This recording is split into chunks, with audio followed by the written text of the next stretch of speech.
2017년 10월 30일 텍사스주의 대학생 테일러는 평소와 다르다는 것을 느낍니다. 매일 아침 8시면 가장 친한 친구 케일리로부터 메시지를 받았었는데 그날은 아무런 연락도 못 받았기 때문입니다. 테일러와 케일리는 고등학교 때 처음 만나 단짝이 되었습니다. 케일리는 활짝 웃는 얼굴에 큰 눈을 가진 소녀였습니다. 처음 만난 날부터 둘은 친구가 되었고 고등학교 내내 다툼 한 번 없이 매일 함께 다녔습니다. 고등학교를 졸업하고 둘은 서로 다른 대학에 진학하게 되면서 헤어지게 되었지만 매일 아침 안부를 물으며 하루를 시작했습니다. 테일러가 직접 전화를 걸어 보았지만 응답 없는 신호음만 들려왔습니다. 그녀는 왠지 모르게 불안함을 느끼기 시작했습니다. 한편 10월 30일 새벽 4시경 케일리의 부모는 여러 차례 울리는 전화벨 소리에 잠이 깼습니다. 그리고 수화기 너머로 그들의 사랑하는 딸 케일리의 끔찍한 소식을 들었습니다. 어머니는 제발 괜찮기를 기도하며 병원으로 달려갔지만 그녀의 눈에 들어온 것은 온몸이 산산이 부서진 듯 꼼짝없이 침대에 누워있는 딸아이였습니다. 케일리는 인공호흡기를 착용하고 있었습니다. 의사는 회복 가능성이 없다며 뇌사 판정을 내렸습니다. 부모는 어제까지만 해도 힘이 넘치던 19살밖에 안 된 딸아이의 모습에 무너져 내렸습니다. 대학 2학년인 그녀는 치어리더로 활동하고 친구들과도 사이가 좋아 즐거운 대학 생활을 하고 있었습니다. 1학년 때 같은 대학의 축구선수인 제트와 사귀었으나 1년도 안 돼 결별했고 최근 새로운 남자친구 마크 하워튼과 연애를 시작해 설레는 나날을 보내고 있었습니다. 병실에서 한참을 울다 어머니는 의사로부터 한 번 더 회생 가능성이 없음을 확인하고 케일리의 장기 기증을 요청합니다. 어머니는 케일리의 친구들에게 연락해 마지막 인사를 할 수 있도록 했습니다. 테일러는 한 걸음에 달려와 케일리의 손을 잡고 기도했습니다. 그리고 어머니를 안아드렸습니다. 그것이 케일리와의 마지막이었습니다. 그날 새벽 케일리를 병원으로 데려온 사람은 그녀의 남자친구 마크였습니다. 병원으로부터 연락을 받고 출동한 경찰은 그를 조용한 장소로 데리고 가 진술을 받고 있었습니다. 그는 당시 케일리보다 3살 많은 22살이었고 같은 학교의 학생은 아니었지만 그곳에 다니는 친구를 만나러 종종 방문했었습니다. 한 달 전 교내에서 아름다운 케일리를 만났고 첫눈에 반해 그녀에게 대시합니다. 적극적이고 매력적인 마크는 케일리에게 호감을 샀고 젊은 그들은 빠르게 연인이 되었습니다. 사귄 지 한 달째인 2017년 10월 29일 커플은 음악 페스티벌에 참여했습니다. 수많은 사람과 신나는 음악 속에서 둘은 술을 마시고 약물을 복용합니다. 한껏 흥분된 상태였던 둘은 마크의 차를 타고 다른 곳으로 가기로 합니다. 그들은 주유소의 주차장에서 서로의 목을 조르며 격한 관계를 맺습니다. 그리고 마크의 집으로 향하면서 대화를 나눴습니다. 케일리는 기분이 좋지 않다고 말하며 창문에 머리를 기댑니다. 마크의 집까지는 3시간 거리였고 점차 차 안은 조용해졌습니다. 술과 마약의 육체적 피로까지 겹쳐 마크는 졸렸지만 핸들에서 손을 떼지는 않았습니다. 케일리는 조수석에서 잠에 들었는지 조용했습니다. 그러다가 케일리의 머리가 앞으로 기울어지더니 그대로 고꾸라집니다. 놀란 마크는 옆으로 차를 세웠고 케일리를 깨우려 합니다. 이미 호흡이 멈춘 그녀에게 심폐소생을 하지만 그녀는 깨어나지 않습니다. 밤 10시 반이 넘어가는 시각 마크는 급히 병원으로 향하게 됩니다. 그가 생각하기론 술과 약이 원인인 것 같다고 진술했습니다. 병원 간호사를 인터뷰했을 때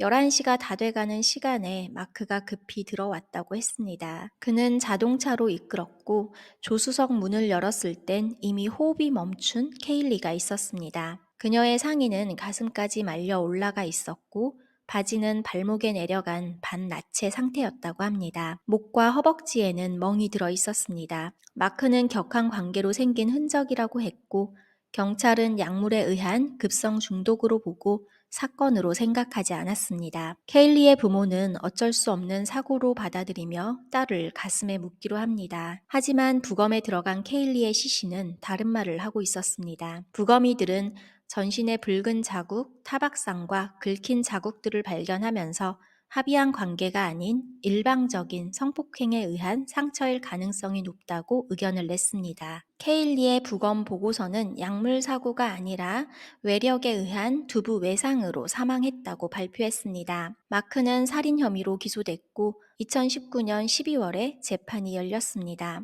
사이가 좋았다던 마크의 진술과 달리 케일리의 지인들은 그녀가 마크를 무서워하고 헤어질 결심을 했다고 했습니다. 호감이었던 첫 느낌과 달리 마크는 트리니티 대학의 학생에게 마약을 제공하고 있었고 자기 마음대로 케일리를 휘두르려 했습니다. 점차 폭력적인 성향도 드러나 케일리의 몸에 멍이 들기 시작했습니다. 트리니티 대학 근처에서 열린 음악 페스티벌에서 커플을 목격한 사람들은 많았습니다. 그날 커플은 술과 약에 취해 한껏 신난 듯 보였지만 축제장을 떠나기 전 둘의 말다툼을 목격한 자들이 많았습니다. 축제장엔 케일리의 전 남자친구 제트도 와 있었고 케일리는 그에게 인사를 건넸습니다. 이를 본 남자친구 마크는 거세게 화를 내며 케일리를 몰아세웠다고 합니다. 그녀는 언성을 높여 다투다가 마크에게 거의 끌려가다시피 축제장을 떠났습니다. 마크는 그날 다투며 축제장을 나온 것은 맞지만 차로 이동하면서 화해했다고 했습니다. 검찰은 마크가 케일리를 차 안에서 구타하여 치명적인 뇌출혈을 일으켰다고 주장했습니다. 마크는 헤어지려는 케일리에게 떠난다면 죽을 거라는 위협 문자를 보내기도 했습니다. 그의 전 여자친구들이 증인으로 출석했고 모두 마크로부터 크고 작은 폭행을 당한 것을 증언했습니다. 검사는 그의 폭력성을 주장했지만 마크의 변호사는 그녀의 부상이 심폐소생 마사지로 인한 것이고 약물 복용으로 인한 쇼크로 사망했다고 변호했습니다. 약물 전문가는 케일리가 복용한 약물이 심박수와 혈압을 증가시켰을 수 있고 뇌출혈과 타박상에도 기여했을 수 있다고 변호사의 주장에 힘을 실었습니다. 변호사는 마크가 케일리를 병원에 데려간 점을 들어 고의가 전혀 없었으며 불운한 사고였을 뿐이라고 주장합니다. 10시간의 심의 끝에도 배심원단은 유죄와 무죄 사이에서 판결을 내리지 못했고 판사는 기각을 선언했습니다. 검사는 재심을 선언했고 추가 증거 확보에 노력했습니다. 두 번째 재판은 2023년으로 정해졌습니다. 과학자였던 케일리의 엄마와 나사 엔지니어였던 아버지는 첫 번째 재판을 통해 배심원들이 마크의 차 내부에서 일어난 일에 대해 더 많은 정보가 필요하다고 생각했습니다. 케일리가 9살 때부터 함께한 새아버지 로렌스는 부검 사진을 들고 전문가와 상담하며 가설을 세웠습니다. 부검 사진 중 그의 눈이 집중된 것은 케일리의 왼쪽 귀 뒤에 있는 큰 멍과 오른쪽 귀 뒤에 있는 작은 멍의 사진이었습니다. 치명적인 부상은